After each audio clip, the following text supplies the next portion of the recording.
നിങ്ങൾ ഇതുപോലൊരു ഡോക്യുമെന്റ് എവിടെയെങ്കിലും അല്ലെങ്കിൽ എപ്പോഴെങ്കിലും കണ്ടിട്ടുണ്ടോ? ഒന്ന് സൂക്ഷിച്ചു നോക്കൂ. ഇതൊരു ഷെയർ സർട്ടിഫിക്കറ്റ് ആണ്. റിലയൻസ് ഇൻഡസ്ട്രീസ് ലിമിറ്റഡിന്റെ ഒരു നിശ്ചിത നമ്പർ ഓഫ് ഷെയർസ് ഒരാൾ ഓൺ ചെയ്യുന്നു എന്നുള്ളതിന്റെ തെളിവാണ് ഈ സർട്ടിഫിക്കറ്റ്. നിങ്ങൾ ഈ സർട്ടിഫിക്കറ്റ് കണ്ടിട്ടില്ലെങ്കിൽ അതിൽ വലിയ അതിശയമൊന്നുമില്ല. സംഭവം എന്താണെന്ന് വെച്ച് കഴിഞ്ഞാൽ ഇങ്ങനെയുള്ള സർട്ടിഫിക്കറ്റുകൾ ഒരു പഴയ ഏർപ്പാടായിട്ട് മാറിക്കഴിഞ്ഞു. അപ്പോൾ ഇന്നത്തെ കാലത്ത് നമ്മുടെ സ്റ്റോക്സ് എവിടെയാണ് സ്റ്റോർ ചെയ്യപ്പെടുന്നുണ്ടാവുക? അല്ലെങ്കിൽ ഒരു കമ്പനിയുടെ ഷെയർ ഞാൻ വാങ്ങുകയും ഓൺ ചെയ്യുകയും ചെയ്യുന്നു എന്നുള്ളതിന് എന്ത് തെളിവാണ് ഉള്ളത്? അതിൻ്റെ ഉത്തരമാണ് ഡിമാറ്റ് അക്കൗണ്ട്. നിങ്ങൾ ഷെയർ മാർക്കറ്റിൽ ഒരു ഷെയർ വാങ്ങുകയോ വിൽക്കുകയോ ചെയ്യുമ്പോൾ ഒരു ഫിസിക്കൽ ഷെയർ അല്ല അപ്പോൾ കൈമാറപ്പെടുന്നത്. കാണാനും തൊടാനും പിടിക്കാനും ഒക്കെ പറ്റുന്ന ഒന്നിനെയാണ് നമ്മൾ ഈ ഫിസിക്കൽ എന്നതുകൊണ്ട് ഉദ്ദേശിക്കുന്നത്. പേപ്പർ കൊണ്ടുള്ള ഒരു സർട്ടിഫിക്കറ്റ് ഫിസിക്കൽ സർട്ടിഫിക്കറ്റ് ആണ് എന്ന് പറയാം. അപ്പോൾ ഇതിനു പകരം നിങ്ങളുടെ ഷെയർസ് എല്ലാം ഇപ്പോൾ ഇലക്ട്രോണിക്കലി ഹോൾഡ് ചെയ്യുന്ന ഒരു ഡിമാറ്റ് അക്കൗണ്ടിലാണ് ഉണ്ടാവുക. ഇന്നത്തെ വീഡിയോയിൽ എന്താണ് ഒരു ഡിമാറ്റ് അക്കൗണ്ട്, എന്തിനാണ് ഒരു ഡിമാറ്റ് അക്കൗണ്ട്, എങ്ങനെ ഒരു ഡിമാറ്റ് അക്കൗണ്ട് ഓപ്പൺ ചെയ്യാം എന്നൊക്കെ വിശദമായിട്ട് നമുക്ക് മനസ്സിലാക്കാം. ഒപ്പം ഡിമാറ്റ് അക്കൗണ്ടിന്റെ കൂടെ തന്നെ നമ്മൾ അറിഞ്ഞിരിക്കേണ്ട ട്രേഡിംഗ് അക്കൗണ്ട് എന്താണെന്ന് നമുക്ക് മനസ്സിലാക്കാം. Welcome to grow Malayalam. This is Shayas Rafiya Moideen. നിങ്ങൾ ഇതുവരെയും നമ്മുടെ ചാനൽ സബ്സ്ക്രൈബ് ചെയ്തിട്ടില്ലെങ്കിൽ ഇപ്പോൾ തന്നെ ചെയ്യാൻ മറക്കരുത്. Personal finance, stock market, investment ഇതൊക്കെയും ബന്ധപ്പെട്ട് നിങ്ങൾ അറിഞ്ഞിരിക്കേണ്ട ക്വാളിറ്റിയുള്ള വീഡിയോസ് നമ്മൾ ഈ ചാനലിലൂടെ അപ്ലോഡ് ചെയ്യുന്നതാണ്. സോ സബ്സ്ക്രൈബ് ചെയ്യാൻ മറക്കണ്ട. Let's start today's video. എന്താണ് ഒരു ഡിമാറ്റ് അക്കൗണ്ട്? ഡിമാറ്റ് അക്കൗണ്ടിൻ്റെ ഫുൾ ഫോം ഡീമെറ്റീരിയലൈസ്ഡ് അക്കൗണ്ട് എന്നാണ്.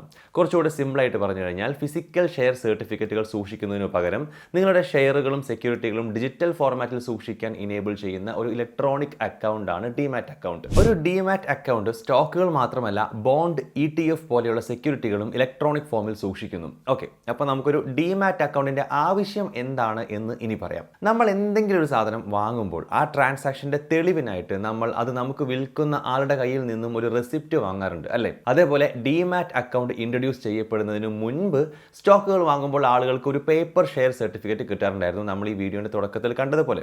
അപ്പോൾ ഒരു കമ്പനിയുടെ ഷെയറുകളുടെ ഓണറാണ് നിങ്ങൾ എന്ന് കാണിക്കുന്ന ഒരു പീസ് ഓഫ് ഡോക്യുമെന്റ് ആയിരുന്നു ആ ഷെയർ സർട്ടിഫിക്കറ്റ്. പക്ഷേ പേപ്പർ സർട്ടിഫിക്കറ്റുകൾക്ക് ഒരുപാട് പ്രശ്നങ്ങൾ ഉണ്ടായിരുന്നു. ഒന്നാമതായിട്ട് എളുപ്പത്തിൽ അതിന്റെ കള്ള കോപ്പി ഉണ്ടാക്കാൻ പറ്റും. രണ്ടാമതായിട്ട് ഒരാളുടെ കയ്യിൽ നിന്നും മറ്റൊരാളുടെ കയ്യിലേക്ക് അത് ട്രാൻസ്ഫർ ചെയ്യുന്നത് ബുദ്ധിമുട്ടുള്ളതും സമയമെടുക്കുന്നതുമായിട്ടുള്ള ഒരു പ്രോസസ് ആയിരുന്നു. ഇതുകൂടാതെ ഫിസിക്കൽ സർട്ടിഫിക്കറ്റുകൾ നഷ്ടപ്പെടുകയോ ഡാമേജ് ആവുകയോ മോഷണം പോവുകയോ ചെയ്യാം. അപ്പോൾ ഇൻവെസ്റ്റേഴ്സിന് അവരുടെ ഇൻവെസ്റ്റ്മെന്റ് നഷ്ടപ്പെടാനുള്ള ഒരു സാധ്യതയും ഉണ്ടായിരുന്നു. ഇതെല്ലാം കാരണം 1996 ശേഷം ഷെയർ സർട്ടിഫിക്കറ്റുകൾ ഡിജിറ്റൽ ഫോർമാറ്റിലേക്ക് മാറി. ഇങ്ങനെ പേപ്പർ ഫോർമാറ്റിലുള്ള ഷെയർ സർട്ടിഫിക്കറ്റുകൾ ഡിജിറ്റൽ ഫോർമാറ്റിലുള്ള ഷെയർ സർട്ടിഫിക്കറ്റ് ആക്കുന്നതിനെയാണ് ഡീമെറ്റീരിയലൈസേഷൻ എന്ന് പറയുന്നത്. അതിനെ ഷോർട്ടാക്കി ഡിമാറ്റ് എന്ന് പറയുന്നു. ഡിമാറ്റ് അക്കൗണ്ട് ആണുള്ളത് എങ്കിൽ ഷെയർ സർട്ടിഫിക്കറ്റ് നഷ്ടപ്പെടുമോ ഡാമേജ് ആകുമോ എന്നൊക്കെയുള്ള പേടി നമുക്ക് ആവശ്യമില്ല.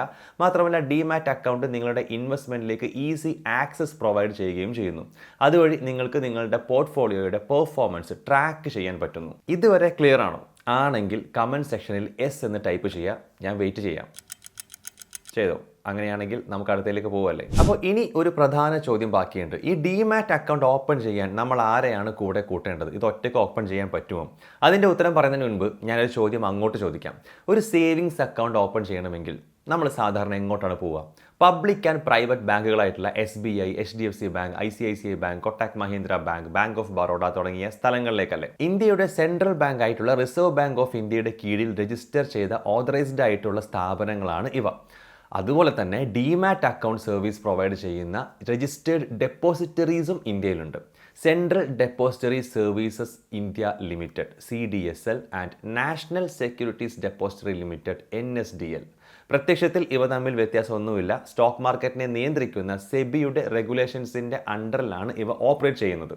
പക്ഷേ ഒരു പ്രശ്നമുണ്ട്. ഒരു ബാങ്ക് അക്കൗണ്ട് ഓപ്പൺ ചെയ്യണമെങ്കിൽ അതിപ്പോൾ എനിക്കാണെങ്കിലും നിങ്ങൾക്കാണെങ്കിലും ആർക്കാണെങ്കിലും റിസർവ് ബാങ്ക് ഓഫ് ഇന്ത്യയിലേക്ക് നേരിട്ട് പോയിട്ട് അക്കൗണ്ട് ഓപ്പൺ ചെയ്യാൻ പറ്റില്ലല്ലോ. അതുപോലെ തന്നെ CDSL അല്ലെങ്കിൽ NSDL എന്നീ ഡെപ്പോസിറ്ററികളെ ഡയറക്റ്റ് ആയിട്ട് ഒരാൾക്ക് കോൺടാക്ട് ചെയ്യാൻ പറ്റില്ല. അവിടെയാണ് ഡെപ്പോസിറ്ററി പാർട്ടിസിപ്പൻസ് അല്ലെങ്കിൽ DPകളുടെ ആവശ്യം.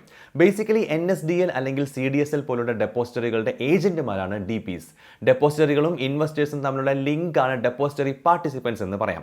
ചുരുക്കി പറഞ്ഞാൽ നിങ്ങൾക്കൊരു ഡിമാറ്റ് അക്കൗണ്ട് ഓപ്പൺ ചെയ്യണം ചെയ്യണമെങ്കിൽ നിങ്ങൾക്ക് അതൊരു ഡെപ്പോസിറ്ററി പാർട്ടിസിപ്പൻറ്റിലൂടെ ഓപ്പൺ ചെയ്യണം. ഗ്രോ, സെറോദ അല്ലെങ്കിൽ ഫിനാൻഷ്യൽ ഇൻസ്റ്റിറ്റ്യൂഷൻസ് ലൈക്ക് ഓസ്വാൾഡ്, അതും അല്ലെങ്കിൽ ബാങ്ക്, ഇവരൊക്കെ അടങ്ങിയിട്ടുള്ള ബ്രോക്കർമാരാണ് DPs. ഡിമാറ്റ് അക്കൗണ്ടിനെ പറ്റിയും ഡെപ്പോസിറ്ററീസിനെ പറ്റിയും ഡെപ്പോസിറ്ററി പാർട്ടിസിപ്പൻസിനെ പറ്റിയിട്ട് നമ്മൾ സംസാരിച്ചു കഴിഞ്ഞു. ഇനി കുറേ ആളുകൾക്ക് കൺഫ്യൂഷൻ ഉള്ള ഒരു കാര്യമാണ് ഡിമാറ്റ് അക്കൗണ്ടും ട്രേഡിംഗ് അക്കൗണ്ടും തമ്മിലുള്ള വ്യത്യാസം എന്താണ് എന്നുള്ളത്. നമുക്കിനി അത് നോക്കാം. സ്റ്റോക്ക് മാർക്കറ്റിൽ ട്രേഡിങ്ങിന് ഇത് രണ്ടും അത്യാവശ്യമാണെങ്കിലും രണ്ടിൻ്റെയും പർപ്പസ് രണ്ടാണ്. നിങ്ങളുടെ ഷെയറുകൾ ഹോൾഡ് ചെയ്യുന്ന ഒരു ബാങ്ക് അക്കൗണ്ട് പോലെയാണ് ഡിമാറ്റ് അക്കൗണ്ട് എന്ന് നമ്മൾ പറഞ്ഞു. അതേസമയം നിങ്ങളെ ഷെയർ വാങ്ങാനും വിൽക്കാനും അലൗ ചെയ്യുന്ന ഒരു പ്ലാറ്റ്ഫോമാണ് ട്രേഡിംഗ് അക്കൗണ്ട്. മറ്റൊരു രീതിയിൽ പറഞ്ഞു കഴിഞ്ഞാൽ നിങ്ങളുടെ ഷെയറുകൾ എവിടെയാണോ ഹോൾഡ് ചെയ്ത് വെക്കുന്നത് അതിനെ ഡിമാറ്റ് അക്കൗണ്ട് എന്ന് വിളിക്കുന്നു. ഷെയറുകൾക്ക് വേണ്ടിയിട്ടുള്ള ഓർഡറുകൾ പ്ലേസ് ചെയ്യുന്ന അല്ലെങ്കിൽ വാങ്ങുകയോ വിൽക്കുകയോ ചെയ്യുന്ന സ്ഥലത്തെ ട്രേഡിംഗ് അക്കൗണ്ട് എന്ന് പറയുന്നു. നമ്മുടെ ഷെയറുകൾ സൂക്ഷിച്ചു വെക്കുന്ന ഒരു സേഫ് ലോക്കറാണ് ഡിമാറ്റ് അക്കൗണ്ട് എങ്കിൽ അതിൻ്റെ താക്കോലാണ് ട്രേഡിംഗ് അക്കൗണ്ട് എന്ന് വേണമെങ്കിൽ നമുക്ക് പറയാം. നമ്മുടെ ഷെയറുകൾ വാങ്ങുകയോ വിൽക്കുകയോ ചെയ്യുമ്പോൾ ട്രേഡിംഗ് അക്കൗണ്ടിലൂടെയാണ് ആ ട്രാൻസാക്ഷൻ നടക്കുന്നത്. അങ്ങനെ ഷെയറുകൾ ക്രെഡിറ്റ് ആവുകയോ ഡെബിറ്റ് ആവുകയോ ചെയ്യുന്നത് ഡിമാറ്റ് അക്കൗണ്ടിൽ നിന്നുമാണ്. നമുക്കൊരു ഉദാഹരണം എടുത്ത് ഇതൊന്ന് വിശദീകരിക്കാം. മാരുതി സുസുക്കി ഇന്ത്യ ലിമിറ്റഡിന്റെ 10 ഷെയറുകൾ നിങ്ങൾക്ക് വാങ്ങണം എന്ന് വിചാരിക്കുക. അതിനുവേണ്ടി ഒരു ബൈ ഓർഡർ പ്ലേസ് ചെയ്യാൻ നമ്മൾ ഉപയോഗിക്കുന്നത് നമ്മുടെ ട്രേഡിംഗ് അക്കൗണ്ട് ആയിരിക്കും. ഈ ട്രാൻസാക്ഷൻ കംപ്ലീറ്റ് ആയാൽ അതോടുകൂടി ട്രേഡിംഗ് അക്കൗണ്ടിന്റെ റോള് തീർന്നു. അങ്ങനെ ഈ ഷെയറുകൾ വാങ്ങപ്പെട്ടതിന് ശേഷം ഓട്ടോമാറ്റിക്കായിട്ട് ഇവ നമ്മുടെ ഡിമാറ്റ് അക്കൗണ്ടിലേക്ക് ക്രെഡിറ്റ് ആയിക്കോളും. അത് പെട്ടെന്ന് തന്നെ സംഭവിക്കില്ല, പകരം കുറച്ച് സമയമെടുക്കും. നിലവിൽ ഇത് ഒരു ബിസിനസ് ഡേ വരെ എടുക്കാറുണ്ട്. ഇതുപോലെ തന്നെ നമുക്ക് ഈ ഷെയറുകൾ വിൽക്കണമെന്നുണ്ടെങ്കിൽ അപ്പോഴും നമ്മൾ ഉപയോഗിക്കുന്നത് ട്രേഡിംഗ് അക്കൗണ്ട് ആണ്. അപ്പോൾ അതിന് പിന്നിൽ സംഭവിക്കുന്നത് എന്താണെന്ന് വെച്ച് കഴിഞ്ഞാൽ ഡിമാറ്റ് അക്കൗണ്ടിൽ ഇരിക്കുന്ന ആ ഷെയറുകൾ ഡെബിറ്റ് ആകപ്പെടുകയും ഡിമാറ്റ് അക്കൗണ്ടിൽ നിന്ന് അവ പുറത്തു വരികയും ചെയ്യും. ഇനി ശ്രദ്ധിക്കുക, ഈ ഡിമാറ്റ് അക്കൗണ്ടും ട്രേഡിംഗ് അക്കൗണ്ടും വേറെ വേറെ ആയിട്ട് ഓപ്പൺ ചെയ്യേണ്ട കാര്യമൊന്നുമില്ല. നമ്മളൊരു ബ്രോക്കർ വഴിയോ ഫിനാൻഷ്യൽ ഇൻസ്റ്റിറ്റ്യൂഷൻ വഴിയോ ഡിമാറ്റ് അക്കൗണ്ട് ഓപ്പൺ ചെയ്യുമ്പോൾ തന്നെ അവരുടെ ട്രേഡിംഗ് അക്കൗണ്ടിലേക്കുള്ള ആക്സസും നമുക്ക് കിട്ടും. അപ്പോൾ ഡിമാറ്റ് അക്കൗണ്ടിനെ കുറിച്ച് അറിയേണ്ടതെല്ലാം അറിഞ്ഞു കഴിഞ്ഞു എന്നിപ്പോൾ തോന്നുന്നുണ്ടെങ്കിൽ, അങ്ങനെ ഈ വീഡിയോ ഇനി അങ്ങോട്ട് ക്ലോസ് ചെയ്യാം എന്ന് തോന്നുന്നുണ്ടെങ്കിൽ ഒന്ന് വെയിറ്റ് ചെയ്യൂ, കുറച്ച് ഇമ്പോർട്ടൻറ്റ് കാര്യങ്ങൾ കൂടി പറയാനുണ്ട്. ശരിയായ ഒരു ബ്രോക്കർ വഴി ഡിമാറ്റ് അക്കൗണ്ട് ഓപ്പൺ ചെയ്യേണ്ടത് വളരെ പ്രധാനപ്പെട്ട കാര്യമാണ്. അതുകൊണ്ട് തന്നെ ഒരു ബ്രോക്കറെ തിരഞ്ഞെടുക്കുമ്പോൾ നമ്മൾ ചില കാര്യങ്ങൾ ശ്രദ്ധിക്കണം. ഒന്നാമത്തെ കാര്യം, ബ്രോക്കറുടെ റെപ്യൂട്ടേഷനും ട്രാക്ക് റെക്കോർഡും ശ്രദ്ധിക്കുക എന്നുള്ളതാണ്. സ്റ്റോക്ക് മാർക്കറ്റിനെ നിയന്ത്രിക്കുന്ന securities and exchange board of India എന്ന സെബിയുടെ കീഴിൽ രജിസ്റ്റർ ചെയ്തിട്ടുള്ള ബ്രോക്കറാണ് എന്ന് ഉറപ്പ് വരുത്തണം നമ്മൾ. അപ്പോൾ അത് വിശ്വാസയോഗ്യമായിരിക്കും, സുരക്ഷിതമായിരിക്കും. രണ്ടാമത്തെ factor, brokerage fees, annual maintenance fees, മറ്റു ചാർജുകൾ എന്നിവയൊക്കെയാണ്. പല ബ്രോക്കർമാരും പലതരം ബ്രോക്കറേജ് ചാർജുകളാണ് ഈടാക്കാറുള്ളത്. അതുകൊണ്ട് തന്നെ കൊടുക്കുന്ന പണത്തിന് മൂല്യം നൽകുന്ന ബ്രോക്കറെ കണ്ടെത്തി അത് തിരഞ്ഞെടുക്കാൻ ശ്രദ്ധിക്കണം. മൂന്നാമത്തെ ഫാക്ടർ എന്ന് പറയുന്നത് ബ്രോക്കറുടെ പ്ലാറ്റ്ഫോമിന്റെ യൂസർ ഇന്റർഫേസ്, ഉപയോഗിക്കാനുള്ള എളുപ്പം എന്നിവയാണ്.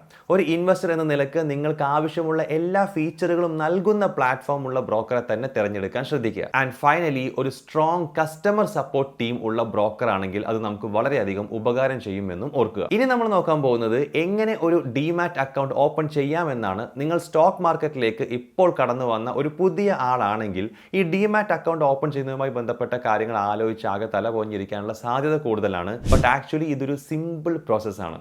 ഇന്നിപ്പോൾ ഡിമാറ്റ് ആൻഡ് ട്രേഡിംഗ് അക്കൗണ്ടുകൾ ഓപ്പൺ ചെയ്യുന്നത് മുഴുവൻ പ്രോസസ്സും ഓൺലൈനിൽ തന്നെ നടക്കും എന്നുള്ളതാണ് സൗകര്യപ്രദമായിട്ടുള്ള മറ്റൊരു കാര്യം.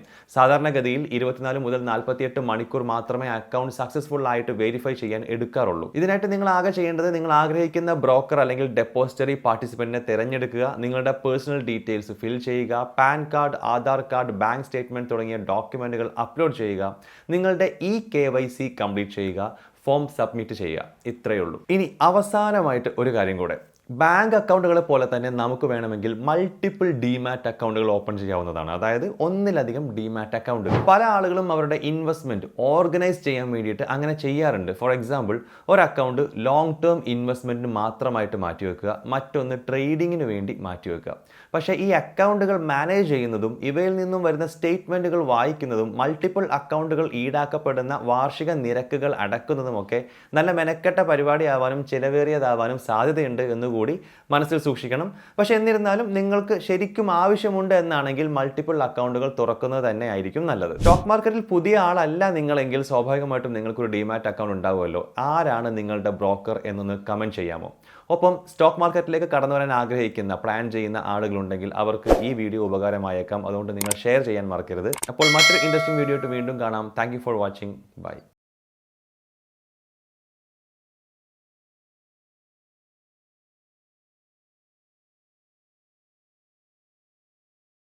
Investment in securities market are subject to market risks. Read all the related documents carefully before investing. Please read the risk disclosure documents carefully before investing in equity shares, derivatives, mutual fund, and or other instruments traded on the stock exchanges.